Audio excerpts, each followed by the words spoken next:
विकास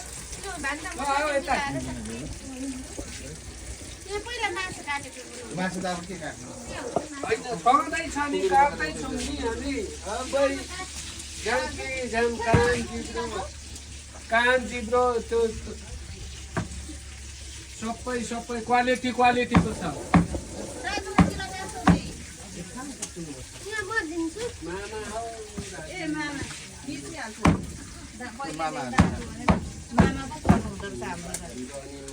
आमालाई दिदी भन्नुहुँदो रहेछ हाम्रो मम्मीहरू